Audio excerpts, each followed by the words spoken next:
a lot of joy, a lot of happiness. We've met new friends, and we feel that joy in us, that life force that wants to thrive and to communicate and to express ourselves. And we can internalize that. Okay, you feel that joy, and then you bring it inward. Okay, come back to your breath. So you can feel joy without other people. You can feel happiness without other people as well. So that's something we have. We are social animals, but we're also internal spiritual animals. So we can now close our eyes and let our hands free.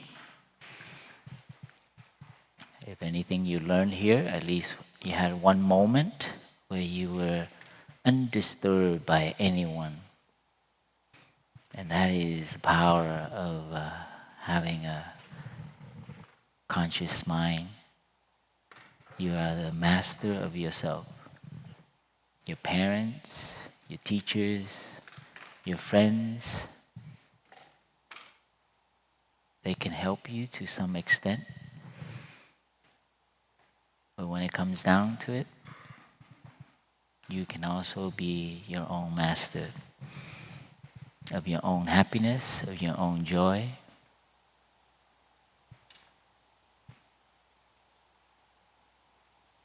Come back to being mindful of our breath. We can close our eyes so we're not distracted by others, distracted by images. When we close our eyes, we become aware that we have a third eye. That's the eye of awareness. We begin to scan our body with our breath. Breathing in, feel the in-breath fulfilling our entire body.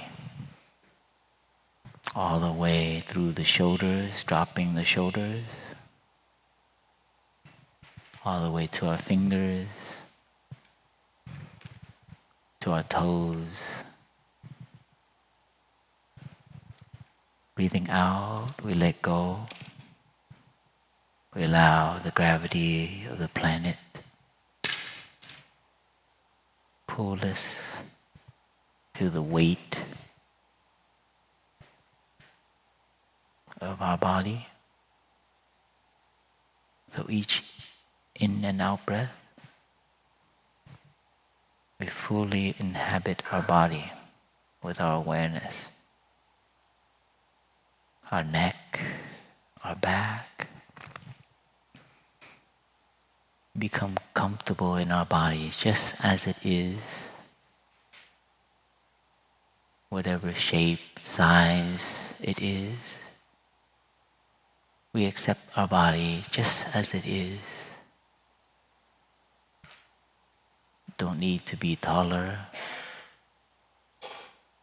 Don't need to be shorter, thinner, bigger. All these adjectives do not mean anything. We accept ourselves just as we are. In, I love myself just as I am. Out, I don't need anyone's approval. In,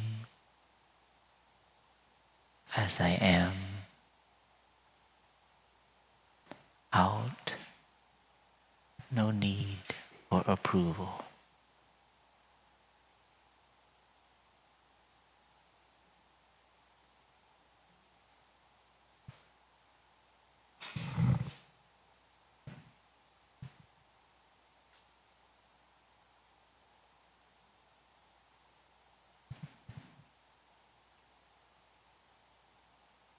We remain still. We train to be still. You want to move, you want to twitch, you want to react, to look. resist that temptation. You hear a sound, just recognize it. Someone made a sound. I don't need to look, don't need to react.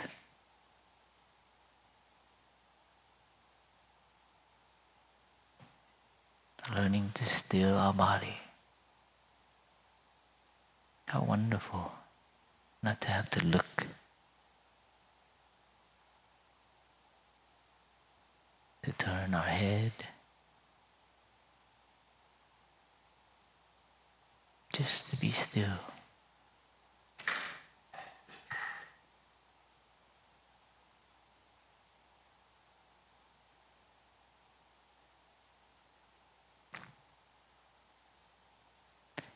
Breathing in, become aware of my feelings. Call out your feeling. How are you feeling? Do you know how you're feeling? Restful, calm, feeling happy, feeling sad, feeling restless, feeling calm. Call it. Maybe it doesn't have a name, but you know this feeling. Just be with it without judgment. How nice. Just to be with this feeling without judgment. I don't need to make more out of it. I don't have to show people that I am joyful. I'm fine the way I am. I don't need to prove to people. I'm okay with these feelings.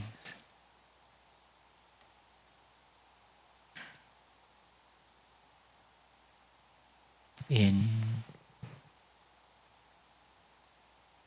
okay with these feelings.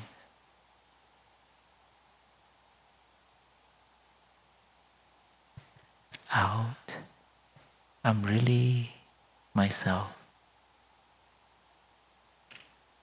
Don't need to pretend to anyone else.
We can open our eyes. Thank you for your practice. Dear respected teachers, dear brothers and sisters, dear friends, dear young ones, Thank you for hanging out with us for a couple of days, almost a week. There's a part of me that knows that part of our community is looking forward to the lazy days coming up, because you'll be leaving today. But there's also a part of me wish that you can stay here for a longer time. So I'm kind of torn, because I know my brothers and sisters, the monks and nuns, and all our lay friends, they put out a lot of energy to hold the space, to provide the container for you. For me personally, I have haven't been sleeping well. I kept sliding down my tent. In my, it's like slopey. Anybody slide down? Like you start in one corner and then it's amazing how. So I totally feel you. I wanted to. I actually snuck back in my room last night because I had to get a good sleep.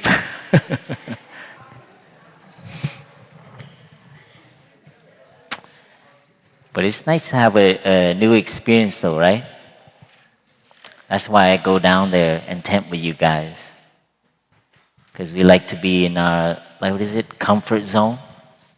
We like everything to be like our room, and like everything to be kind of like the way we like it. Have our parents move it, it's like, we know that feeling of just having like comfortable things around and not liking change. So I want to thank all of you for coming and experience something different, something like a little change from your normal. And some of you found it challenging, some of you found it liberating, new, and I think all of us, I think I see your faces now, is so chill, you feel comfortable with yourself and with among others. At first, I remember seeing you when you first came, a little kind of like looking down more, on the ground, because you're afraid, you're kind of nervous, right? Now I see you, you're looking, you're like, that's what it means to be real, huh? I mean, you're not afraid of anyone. You're not afraid of their judgment. You're like, you know who you are. And I hope you were able to touch that these few days. And there's a part of me know that some others need a little more time. That's why I wish it was like maybe one more week or maybe a few more days. Because I know I've also grown up in the city, and I was a layperson. I was a teenager like you. And we all know how challenging it is to live even among our families and our friends and our school, to actually to maintain who we are, our authenticity, our real human self. Because we are so pulled by so many messages and so many others to be like this, to be like them, to be cool, and to actually not really know who we are. And that's like, that dissonant, that kind of like seesawing is makes it very hard. So I really, there's a part of me I wish you can stay here more so you can really discover like, this kind of like what I call like a inner core, an inner strength. There's a, there's a. I wish it was much easier. Like somehow you come here, we give you a pill, or like we plug you in and then transfer. But unfortunately, there's no shortcut. You have to really go through the training, to go through their own pain, and from that, you actually, your inner core, your inner self comes out. So it's not something that I can give you, the monks and nuns, the teachers, your parents can give you. This kind of liberation, this inner core strength, it comes from your development. This is what the Buddha, this man in India, had discovered. He was a human being. He was not a god. just a human, normal human being. He was kind of like a prince. They call him a prince, but back then probably just like, higher class, wealthy family, and they probably owned a lot of property and a lot of animals and slaves and lower caste people. So they kind of had a kingdom. But it's probably not the kind of European centric kingdom like the King Arthur and the castles. But in India, it's probably much more agricultural. So imagine this young man, you know, trying to find himself. So I totally relate to the Buddhist story. I mean, I'm interpreting it for myself, like not as a spiritual, religious, divine God journey, but a journey of humans in the process of evolution. There was one person who kind of woke up. So the word Buddha, the villagers gave it to the name to this young man. His real name was Siddhartha, an Indian name, Sanskrit, Indian language, Siddhartha. But the villagers started calling him the Buddha, and in the Indian language, Bud, it means to wake up. So Buddha is someone who woke up. It's kind of cool, huh? It's like, what does that mean? Like to wake up? Like what it means to wake up? It means you realize something. And as human beings, you go through your process. You get a career, you get a job, you go through school, you get a family, you go through all these pain and suffering. You go through envy, fighting, jealousy, dramas, soap operas, and so on. And so he woke up to the fact that, man, why do people so mean to each other? Why are they causing so much suffering? Because he also had suffering. He was very divided inside as well. His parents wanted him to do a certain thing. His father wanted him to become the next ruler of the kingdom. And he saw that his father was not happy.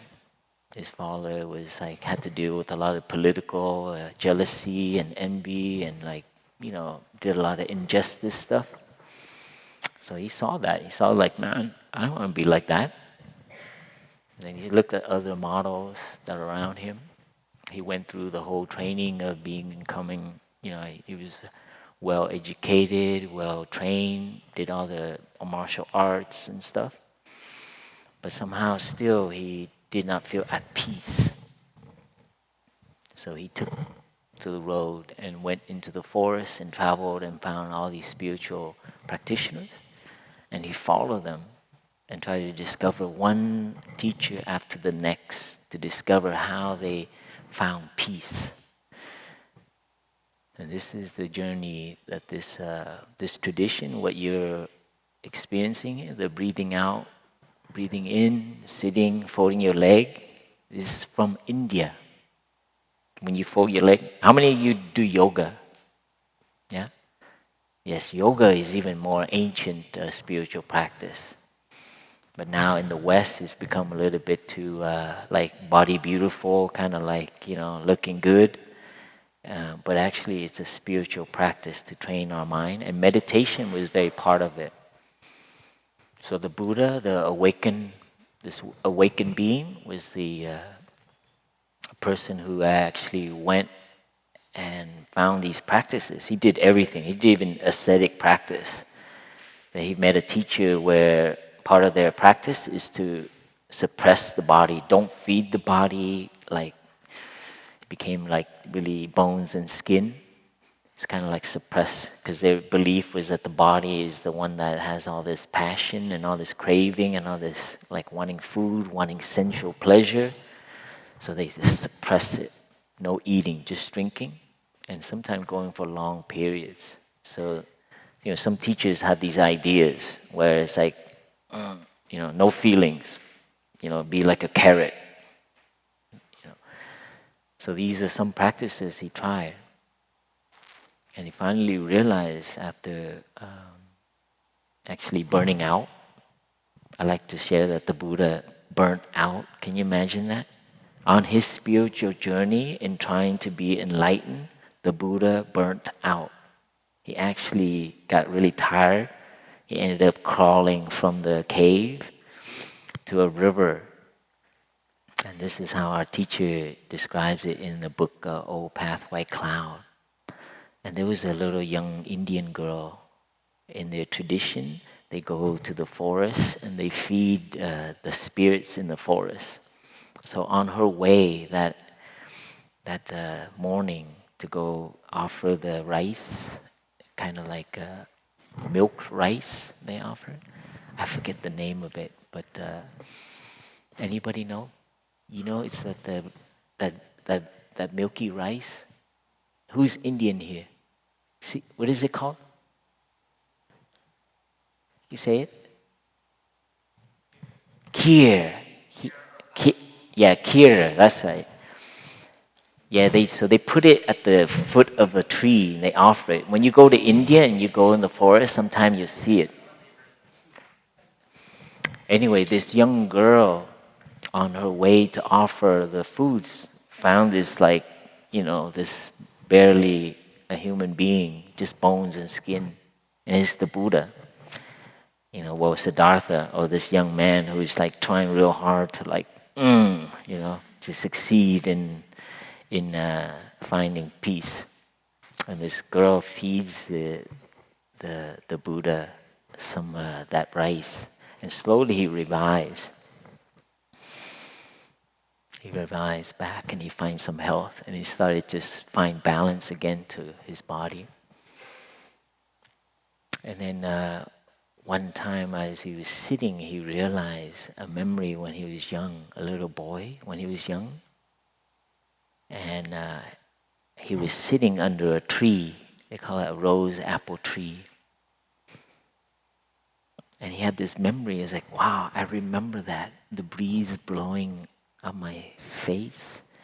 And I was so peaceful under this rose apple tree. Just sitting under the shade of a tree. And the Buddha realized, like, wow, you don't need to suppress and deny the body. You don't need to deny your feelings. You don't need to deny who you are. And try to be something else, even to try to be an enlightened person. And the Buddha recognized that we all have that ever since we were born. This innate nature to actually be calm and peaceful and be at ease. So just imagine a little boy just sitting. If the story goes that he actually snuck from his parents, they were having a huge party. It was a festival for the harvesting of the land. And there was a lot of noise, a lot of and he's a child, was just very gentle. He doesn't like that stuff. So he snuck away into the forest and he sat by himself under a tree. And he was able to touch that peace as a young person. But as he grew up older, and then you get educated, you get civilized, and you get all kinds of indoctrination about what is to mean to be a good citizen and so on. And then he lost a lot of that spiritual quest that he already knew as a child. So the Buddha woke up and he remembered that, and so he retrained himself and he reviewed and everything, and he found out this path of spiritual training. Isn't it amazing? So he actually, they call him, he was able to see the nature of suffering and the nature of happiness, and how human beings, our mind, our capacity to remember, right?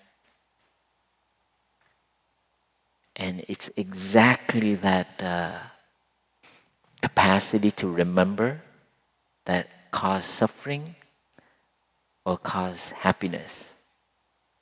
So the word mindfulness in the Indian language is sati. Sati is also another word. It's not exactly mindfulness only, but it's also recollecting or remembering. Isn't that amazing? When you remember to follow your breathing,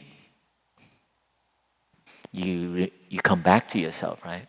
So mindfulness is actually remembering. So our capacity as a human animal is our memory. See what right now AI and all the computer cognitive sciences are studying is how the mind works, and they're trying to figure out why we remember, how we remember, and how we create things.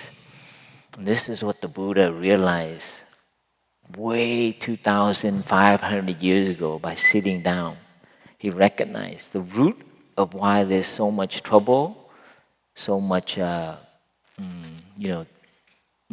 what is it, conflict, disagreements, and so on, is because how our memory, our mind holds on to ideas. They call it mental formation, okay? So you understand that? Because we remember things, it makes our lives beautiful. But it's also our memory that causes us suffering, right? So if you don't know how that works, I had a memory of my father, and my memory was very diluted. I didn't see that he had to escape Vietnam. I just remember him as not always being there, coming home and being angry. When he drinks, he causes a lot of disturbance in the house. He's not like the father of my friends. So I have mental ideas about my father, right? I had really ugly memories. I even told my father one time, which I really regret, that I wish you were not my father. As a young boy, I actually said that. And I'm sure it hurt him very much. And so you see the memory and how we choose to remember that. And every time I hear my father, I get angry. So how I remember, it caused me a lot of suffering, and I caused my dad a lot of suffering. And through when I met my teacher, and he taught me about meditation, he helped me recognize that I can, how do you say it, fortify and change also how I remember my dad. What we call the narrative, right? You know the word narrative? Our stories. Oh, my dad is like da da da da da. And so the new story after meditation that I formed was like my dad had to escape Vietnam, his homeland, during a war. As a young man, probably still in his 30s, his whole family, he was Chinese ancestry. He lived in Da Nang. And every so often, maybe, the military, the police people would come and harass him and ask him to give them money, or else they would threaten to kill us. Can you imagine as a father trying to protect your family? They even threw a grenade in our house once, a gas grenade. As a young boy, I remember running out of the house, and my grandma had like a wet cloth on my mouth, and our eyes were like burning because I think probably my dad didn't pay, so we were threatened. So they knew the Chinese families in Vietnam had money, so they would come at night and harass my parents. So just imagine my father who can't protect his family. So in meditation, I began to see my father as this 20-something-year-old. At that time, it was just my sister and myself. And so I began to see and really visualize my father. And I remember a neighbor that lived near my house in Vietnam. He came here to Plum Village, to Deer Park, because he heard I became a monk. And we don't know him. We got lost touch. He lives in out of state. But he and his family were in San Diego. And he drove up here just for half a day to tell me something because he found out I became a monk, and he was I don't know, he was just kind of curious. But he came up, and I remember having dinner with him. And you know what he told me? He said, "You know, your father, he had a little Honda bike, and it has chrome. You know, chrome, the metal, and it's very shiny. Your father keeps his bike very clean, and now he has a whole set of tools. They're like tools that he fixes bike with, and he keeps it very clean." And he said, "Your father, he never let us borrow his tools, but you know, he let you play with his tools." Isn't it beautiful? He came up here to tell me that my father, and he just randomly, just a small thing, he's like, "Yeah, he let you play with his tools, and you would clank it as a little boy." And when he told me that, I was, wow.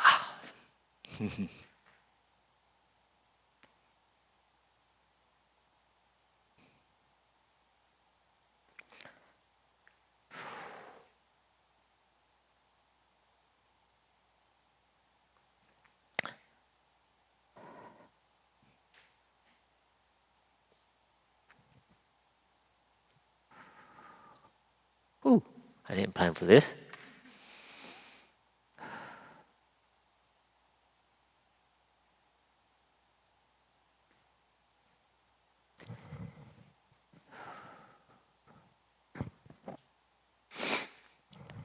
So you never know where you find jewels from, right? They sometimes drop on your lap. Even though he shared it kind of flippantly, he didn't, it's like fun, it's just around dinner under the pepper tree. I still remember when I heard it, because that evening I kept thinking about it. It wouldn't leave me.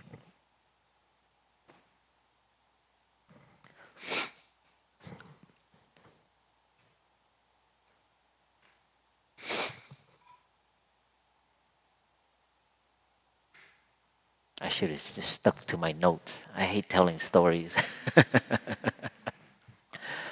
But it's good to cry. And I think it's very healing. And in my process of healing, because I grew up a lot of my teenage and young adult, kind of very not happy with my dad. I would like slam the door when he's in the house just to annoy him. I did a lot of mean things to my dad. I would, not visit or like, call him to eat. Yeah, I have these things I still regret. But I don't, he had a hard time, expressing his feelings. My dad is like, but that memory was the beginning of a lot of healing for me. So through meditation, you begin to see things that you rewrite it. That's my point. So through meditation, don't stick with one narrative. Don't stick with one memory, okay? So if those memories don't serve you, they just cause you pain and cause other people to pain, rewrite it. Rewrite it from different angles. You're free to do that. That is the power of memory. Don't think your memory is true. It is just your interpretation. 20 years from now, you're going to look back and you're going to go like, wow.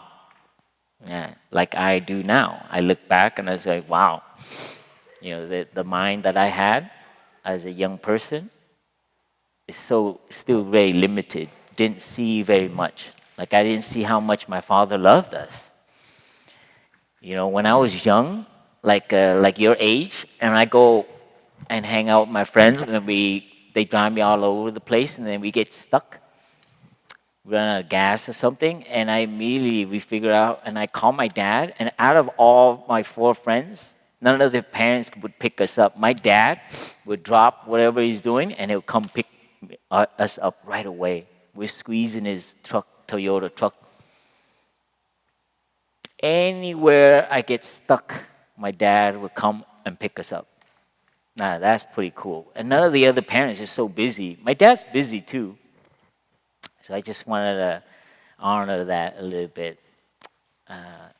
and share with you that our parents, we might not believe it, but they give so much energy and love and care for you that you don't even see. And even if you don't believe it, there's even a little part of it. There's some part in them, a diamond, I call it, right? Like it means nothing, but like me playing with these tools, it's like, what's the big deal, right? But why did this man like come all the way from another state and tell me that in that moment? So life has these little surprises, and it's great, huh? So I just want to share with you that as humans, we have this capacity to kind of rewrite our story, okay?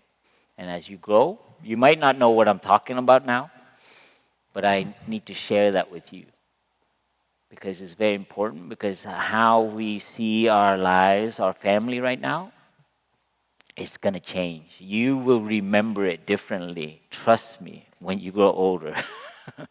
So whatever you're going through now, and you need to go through it because it's part of the process. I went through it.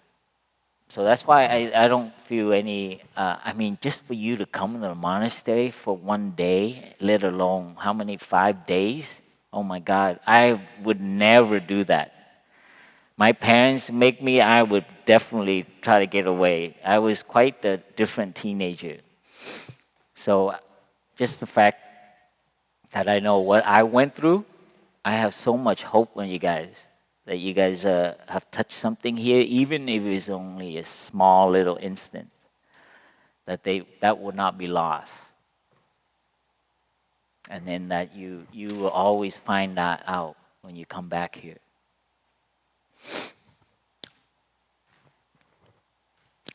Okay, sorry for that little bit of emotional thing.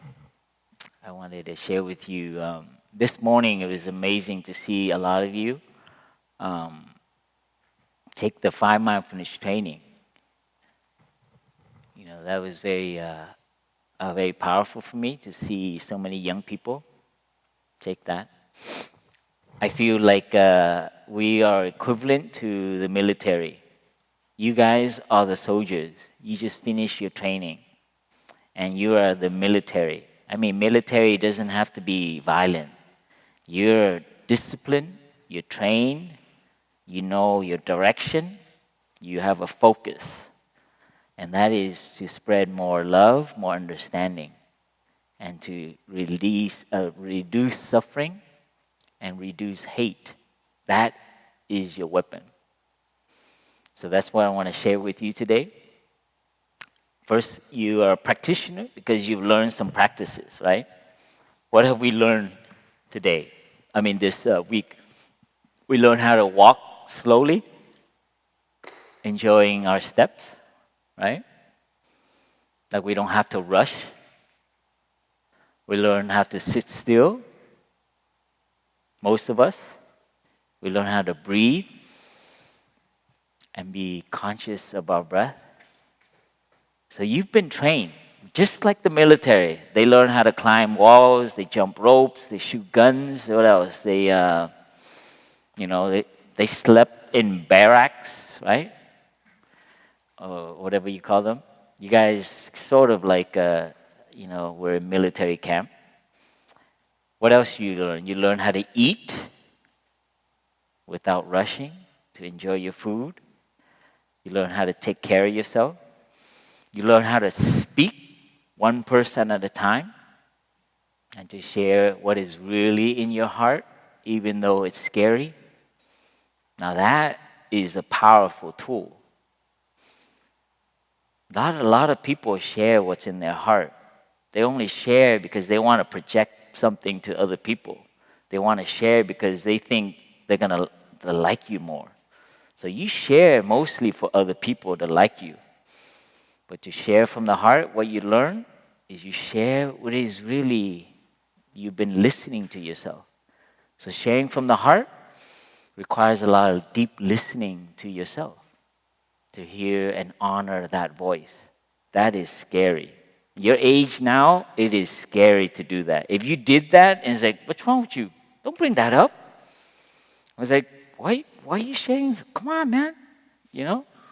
They just want the kind of like superficial bloody-duddy, right? But to share really from the heart is a powerful tool. Because when you share that, it can actually help a lot of people. And so this is the authenticity that we're talking about the retreat theme, be a real human. We've always been like that. As children, we've been like really, we don't hide, we're not sophisticated. You ever play with children? What we love about children is they don't have like, they don't have, how do you call it, boundary. They don't have, what do you call it? What's the word? Huh? Filter. You got it. They don't have filter. Whatever, I love asking kids about like what they like. So, well, I don't really like sitting meditation. It's so boring. It's amazing. I mean, we had so many kids come up and they would share. I forget some of them, but they just blow my heart away. Because it's like, yeah, eating meditation is kind of okay, but because all of us are there. The whole room is like this. The kid will stand up. It's like, yeah, it's okay, but I like to talk. What adult would say that among monks and nuns? They would probably say something very wise, like, oh. But a kid will stand up and they'll say exactly how they feel. You see that? But as we grow older and we become more educated, more socially sophisticated, we lose. We become like, we want to be something for them. Very dangerous. That's what will deplete you. And you will keep running like that. And this is for me the soldier that we are building. We need resistors. Resist the convention to try to make us run after something else. So you're first a warrior, okay? First you're a practitioner.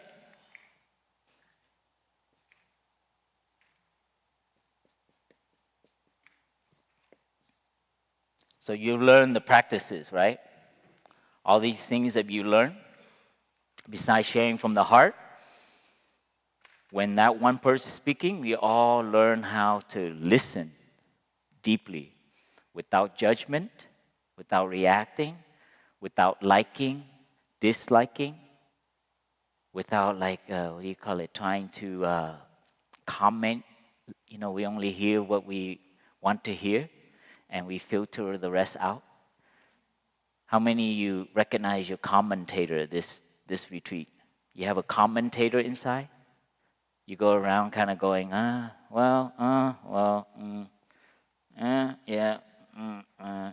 it's a constant. To be a good listener is to recognize we have a commentator. Because most of the time we think we heard them, but actually, yeah, I heard you. How many of you do that? Yeah, I got it. That really means you didn't get anything. Yeah, anytime you hear that, someone say that, you hear that a lot. Yeah, I got you. That means they didn't really get it because it's too quick. So that is what we've been, military. You've been trained. Now you speak from the heart. It requires some courage. Listen deeply, slowing down, eating to really savor the food, learning to be still, learning not to react. Right? These are all tools. You see that?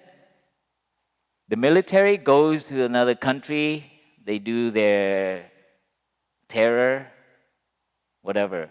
They search and do whatever they need to do. For us, we go and we're at the supermarket. Hi. Yeah, thank you so much for bagging my stuff. Well, you have a good day, okay? You really stop and you acknowledge them. You see how that is a tool? Your mindfulness, your presence. When you drive, how many of you drive? Oh, cool. All right. That's my favorite practice. When I drive, I get to practice. It's not about going slow because you get probably honked on. But you drive, have a game called Zip Zap game. I drive a lot when I lived in LA, called Zip Zap. That means you get emotional point if you can get to your destination without getting angry or irritated. Cool, huh? Try the 405 on a Monday morning. All right. You see the soldier? Okay, nobody's gonna irritate me. Go ahead, go ahead, go ahead. Yeah, you can cut off of me. Yeah, go for it. Yeah. All right, I see a danger zone up there. Okay, everybody's rushing. Everybody's clogging in. All right, I'm gonna slow down. Be kind. Let them go. It's okay. But check out the back because somebody might be angry that you're slowing down. All right, go a little faster. Emotional points. That's the zip. Zap is you also want to get there, on time. All right, so you got to know where on the freeway to go. All right, so on the freeway, I had to make a game out of it. You can drive and maintain your compassion. And this came from actually driving one time. And I was in the passenger seat. And then I looked across the other car. We were like going slow. And this little boy was like turning out from his window. And he was saying hello, like interacting with me. And the mother rolled out the window. It's like, get back to your seat. Don't talk to strangers. And I was like, oh. I felt so pain, like on the freeway.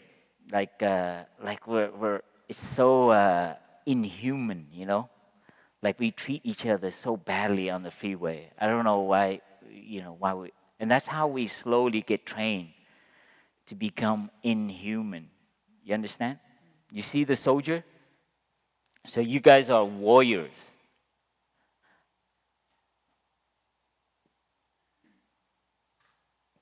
You don't create war, but you are require some courage. And so you need to resist. I would call it resistors. Probably better so it doesn't have the word war in there. Because we're not creating any war, even with ourselves. But to restrain ourselves from becoming inhuman. You know where you get trained like that? In society? The elevator. When I go in the elevator, oh man, it's like, it's so bad. As I stand there and I smile, and they go, it's like the elevator is how we get trained to be kind of like, I don't know what you call it, but mean, It's like, chill out, man, dude. But sometime I'm in the elevator and people are like, oh, what are you? Like a Jedi or something, I was like, yeah, this is good. You like that? Oh, it's not Halloween today? And they're like, no, it's not Halloween, So then we get this conversation. So it's kind of cool, Like people, we look like this and we go, and I use this as my weapon. Because it's kind of, I look strange, so there's no excuse. So I get to do strange things, Like in New York, one time I was standing at the red light and just smiling at people. And it's great. Some people get it. I'm telling you, there are a lot of people who are don't do this, okay? Because you might cause some, I look like this, so I get the excuse to be strange. You guys might get put in the hospital or something. Somebody's smiling too much on the street on 4th and, But here, I just want to share that now you know what it is like. You come to the monastery, and you know a little bit of the practice. And it requires a little bit of courage. So as a practitioner, we need a little courage to be who we are. because you will be tempted to be other, right? To be like other. And then we need to find out for ourselves what it is for us to be authentic. And this, get input from your parents, your friends, but don't allow that to people are, some of you asked me about career choice and so on. For me, it's like we're not meant to be on earth to be a worker or a employee, right? Education is so messed up because even your parents think you go to school so you can get a secure job. I mean, your parents not gonna like me telling you this. Is this being recorded? Yes, it is. But yeah, go to school. Make sure you have a secure job, right? That's for you, parents. But education is about letting you find out what is beautiful about being alive, discovering. The child, curious, explores everything, questions everything. So that's what education is for. You go to school to learn, to question, and to allow these kind of like interaction. So don't get so career oriented, okay? Because you'll change your mind later anyway. Just it's okay too. Like I was trained, I wanted to be an artist, and then I wanted to be an architect. And then after 5 years I was an architect, I worked for 4 years, and then I was like, I'm gonna be a monk. See? My dad was like, oh, you're so stupid. Oh, you let go of your job. He was very angry at me. But finally he understood. He actually came up here one time. Anyway, disparaged my father. He came up here and he was on a hammock and he actually said, con, chỗ này cũng khỏe. What did he say with me? He said, bà thích chỗ này lắm. Chỗ này cũng yên quá. He was down in the where you are camping. All my nieces and their parents were up here doing the Dharma stuff. My dad never went to anything. He just laid in the hammock down there. So I came down to visit him, and he said that. That's the only confirmation that he accepts me now as a monk. That is his secret way of sharing it. Like my Chinese father, they're very, they don't like, it's like they have allergy towards emotions. My dad, man, you tell him, you come up and you give him a hug, he'll like, get I can't even put my arm around my dad, He's like, get away from me. But, my dad's like this. He's like, the way he says I love you is like, do you need any money? So you have to translate. You have to do a Google translator that translate father language to love, He's like, did you get enough to eat? Or he'll say, do you need more popcorn? He takes us to the movie. He always takes us to what do they call it when they first come out? The movie, the premiere. And he'll buy us nachos, popcorn. And like, we're watching the movie and it's so intense. And he always comes like, you guys need more popcorn. Càng thêm popcorn. I'm like, Dad, that's so sweet. So my dad is just loving to take us to the movie. And the only way he can say I love you is to provide you with stuff, go pick you up. So it's through action, okay? So everyone that we love, everyone we know, everyone has a different way to express their love and care. Remember that. I give you those eyes. When I move around the world now, I look and I try to find my brothers and sisters. Every one of them expresses their way of caring and connecting with others in their own way. Right? They will not say it, but they will do it. They won't do it, but they will write you a little letter.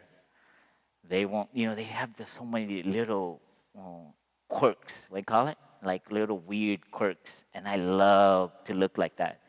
And what is that? Why is that helpful? You don't harbor any hate in your heart. Because they are not perfect. All our family members, They are not perfect. They are never going to be perfect. But you don't just pay attention to that. You have to pay attention to their diamonds, the things that they do, even if it's tiny. You have to hang on to that. That's what it means to be a sharpshooter, right? You have to find that, and you have to aim for that, and you have to you don't shoot it, but you hold it. That's how I learned to live with my father and grow my love for him. And I began to, when he was sick and I was taking care of him, I brought him food. My brother would bring him like really healthy food, but he like oily food, and he likes this like sticky rice. He's not supposed to eat a lot of it, but like he would always beg me for it. He's like, "Come on, get me some." And he like the sweet soup. So every time I visit him, I bring him and I bring him the this round ball cake with pepper around it. Oh my God, it's so oily. I have to squeeze it with the brown bag, and it's still oily. You can probably cook an egg with all the oil in it. It's called bánh tiêu, right? It's round. Oh my God, my dad. I buy 4 and I try to and he ends up eating 3 and I have 1. And then he likes to eat that. And I tell him, don't tell, my younger brother. I was like, don't tell Sin, yeah. So and then he smiles at me. He's like, yeah, of course, I won't tell him. And so I made these connections. So when he was on his deathbed, and he was like, his last day, I remember going memories with him. I was like, Dad, you remember I bring you illegal food, eh? And so now every time I talk to him, I was like, I'm still bringing you illegal food. So I keep getting tangent here. We are also artists. Not in the sense of I know how to draw, but artists is, we're all artists. That means we enjoy life and all of its manifestation. That's what an artist does. An artist sees the world very differently. Some of you on this retreat learn to see broccoli, see tofu. You recognize flowers, use trees. There's a lot of things that are first, right? Wow, this is the first time we're sitting on a road looking down and watching the mist on the mountain. You know that memory that one morning we sat on there? And I looked at you guys, I was walking backwards. Oh man, that's an artist. That is theater, you see? It's unfolding and you're feeling, wow. Are we in a movie or are we in a play? You see that? Anytime you think it's is this real? Is this a movie? That means the artist in you just woke up. You're kind of like, wow. Is this real? Can somebody pinch me? You see that? That means you're an artist. You just recognize in that moment something wonderful. Like last night, that was magical. Seeing you guys do all your skit, I was bawling. I understood half of it, but I just felt the joy of you guys getting to be creative. Some of you are born actors and yeah. Anyway, it's just beautiful. When you enjoy, you allow life, allow the moment to flow through. That is possible. So these are things that when we practice, and this comes from training. This right here comes from training to be in the present moment. Okay? Present moment. That is our aim. When we're allowed to be and we're fully in the present moment, we recognize the wonder. Like right now, in this moment, if you're a practitioner, you breathe in, immediately you will feel gratitude to the wonder of just breathing. Because you know Not everyone right now can breathe. They have machines, tubes. Now you could breathe and it can fully be, you don't have asthma, you're not coughing, you're feeling the trees breathe with you, right? Feeling the trees breathe with you is a poetic act. That is the artist. You see that? When you train to this. The soldier trains to be in the present moment. So don't let your past or your future, these ideas that you have, I had about myself and so on, or I project myself about the future, it pulls us. And then you don't really enjoy this, right? Oh, I can't wait until I get back to my house. And then when you get to your house, oh, I can't wait to do this. And then you keep jumping, so you're never enjoying your life. You're wanting to be something else, be somewhere else.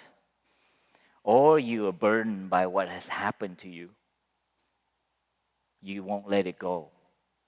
And that requires a little bit more training. That as a practitioner, warrior, artist, practitioner, and a healer.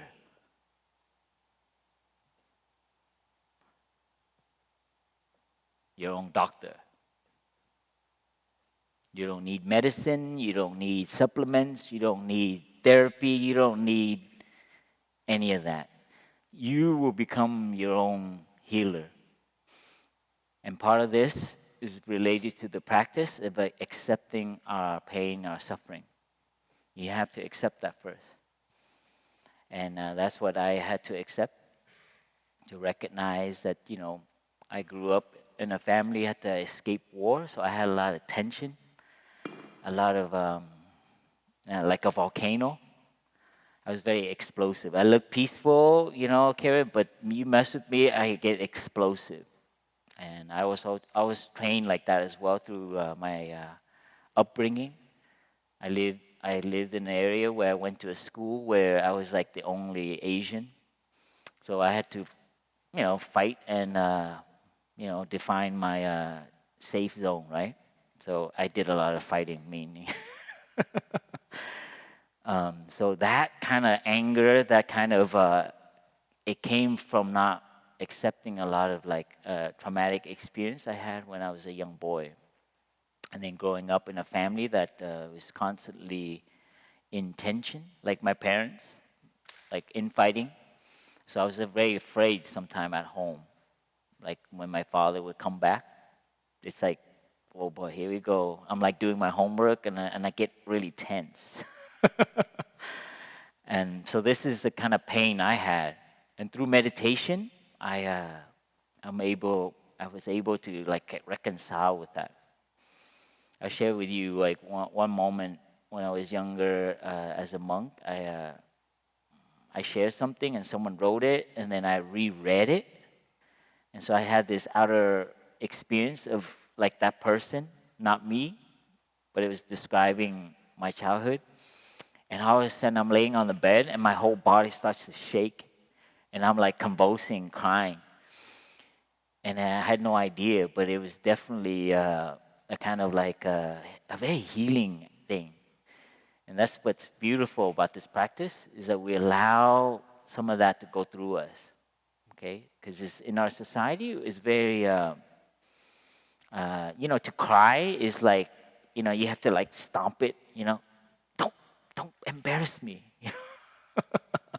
Or you cry, it's like, oh, this is embarrassing. Come on, can someone get me some tissue? But in our culture, in the Buddhist tradition, to acknowledge and recognize, like Sister D shared, the Four Noble Truths, recognize your suffering, learn to hold it, and provide a good environment.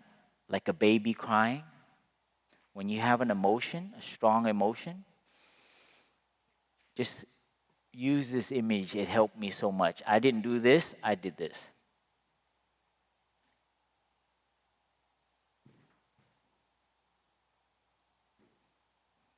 I remember sitting in the bamboo grove in Upper Hamlet in our monastery in France. I felt sad. I felt depressed. I felt like, why am I not happy?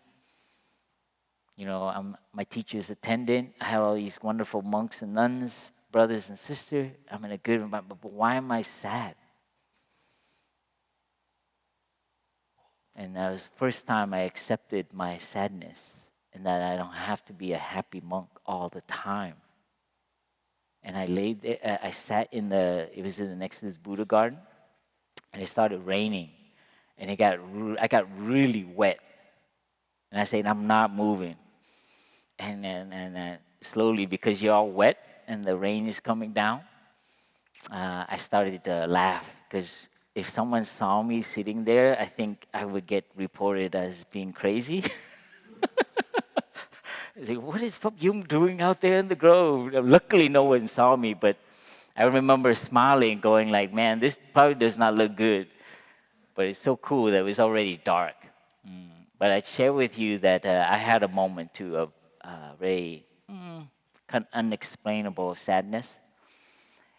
And it's so okay to be with that. It's just a feeling.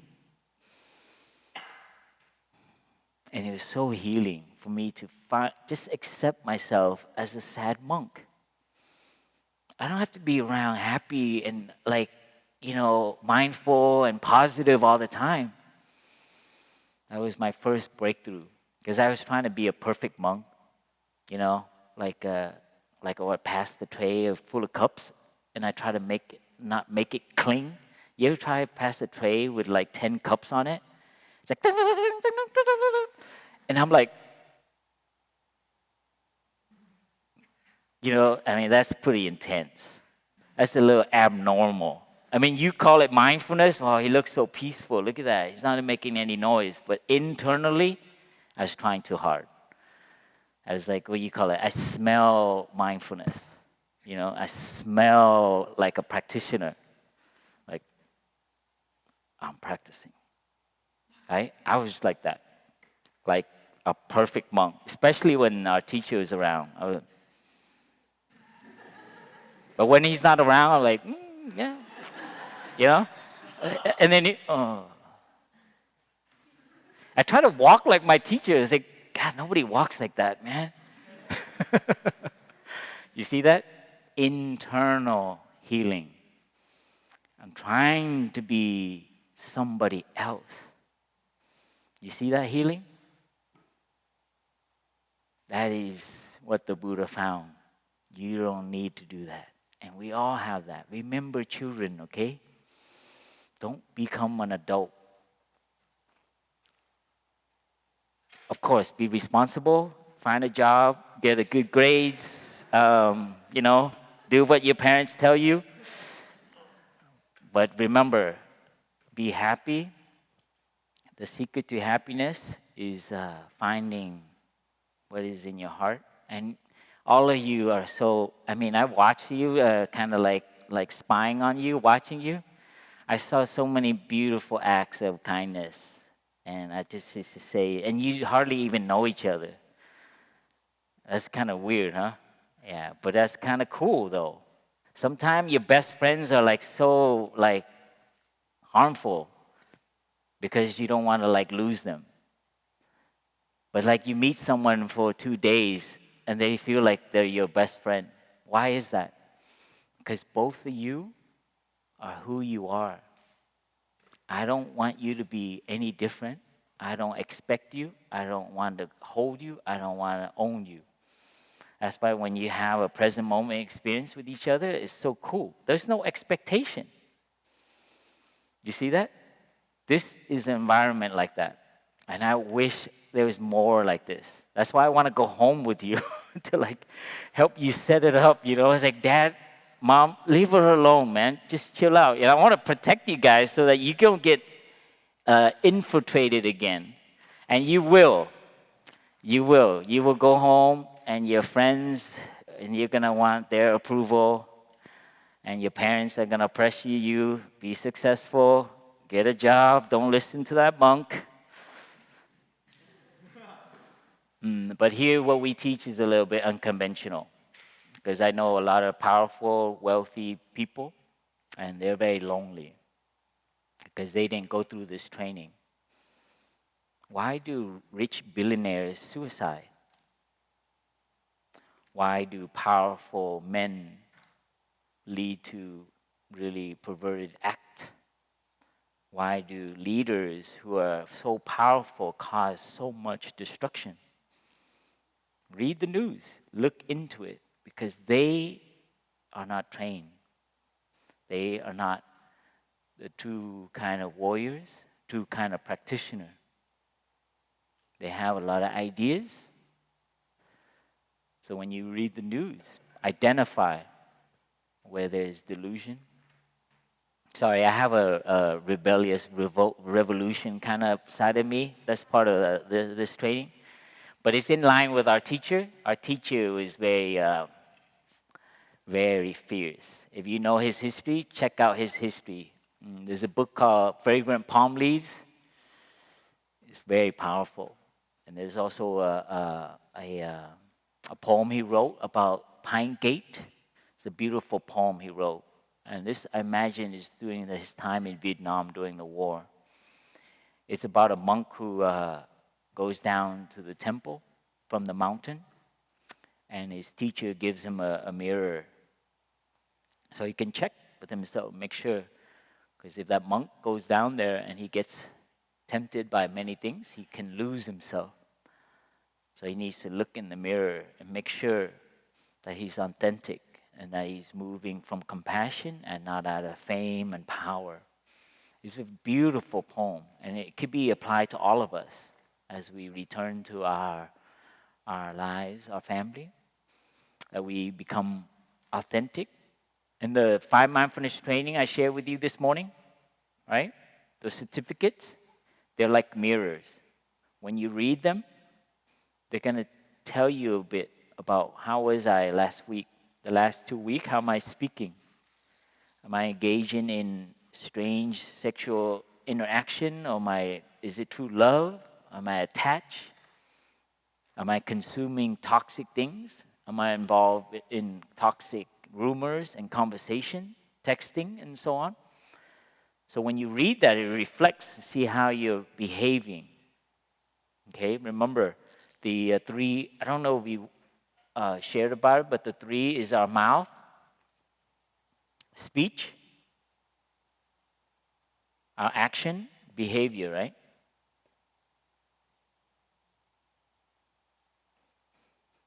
And then our thoughts. Remember Sister D shared about the things that we feed ourselves? Our suffering can be fed, and our happiness can be fed. This is also how we expend it out. So input is how we are receiving, right? What we're eating through our eyes, our ears, our conversation. So the food, right? And this is how we expend it, how we throw it out, right? Through our action, behavior, through our speech, and through our thoughts. And this is the way we have to look at ourselves. Am I becoming more selfish? Am I becoming more mean, self-centered? Am I just thinking about myself all the time? What is that, self-centeredness? Is that right? Is that a word? So these are things that happened to me as I trained and worked more and got education and stuff. I became very selfish about my ideas and things and my salary. After school, your salary becomes your kind of like gauge. Who's got better salary. And then when you work for a big company, it's like who's got the bigger budget. It's a lot of status. And what that trains you is that you become more and more selfish, self-centered. You just think about yourself. And this is a shame because it depleted my my emotional, spiritual. I was not like that. I was like, as a young person, a little more kind, but I kind of lost that. So these are some of the things that, as we learn more about the practice, some of these, I call it like knots,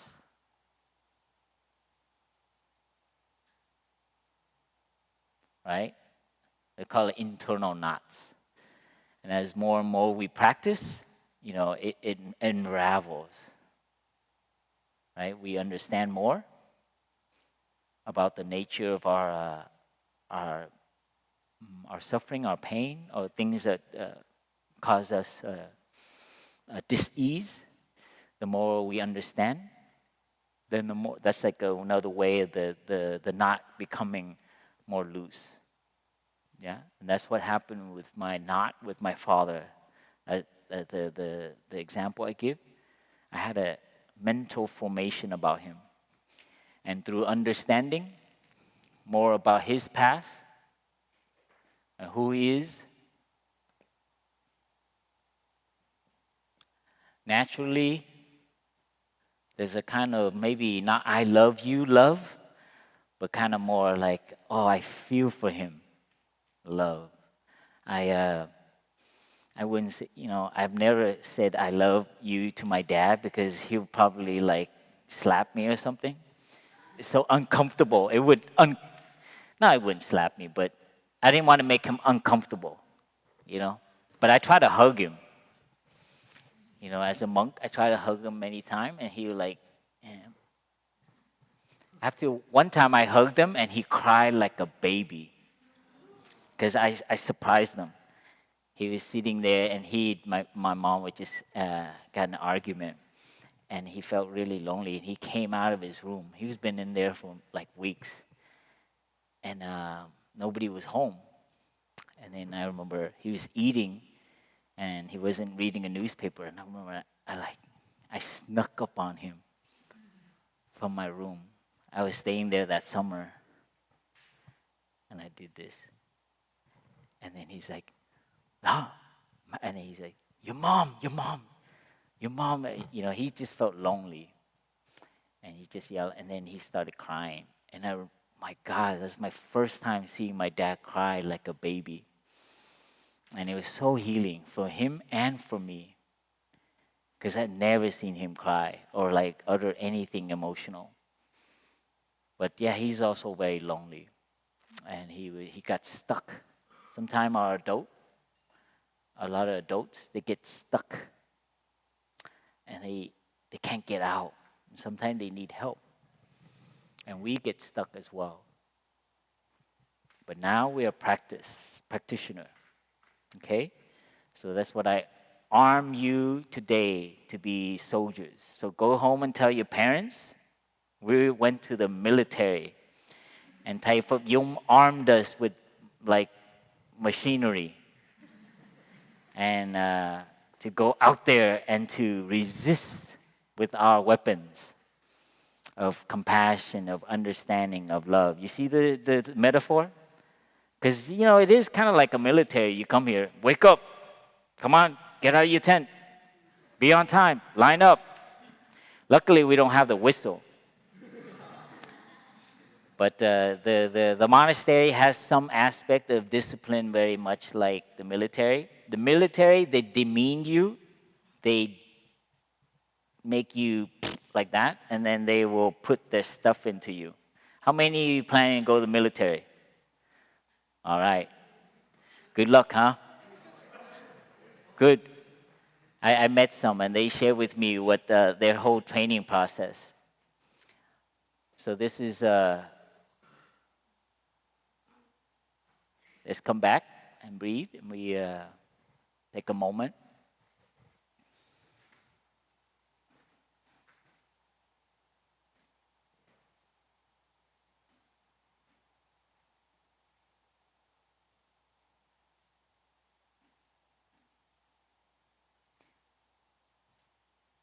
Breathing in, I enjoy my in breath. Breathing out, I know how to enjoy my out breath. In, out.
just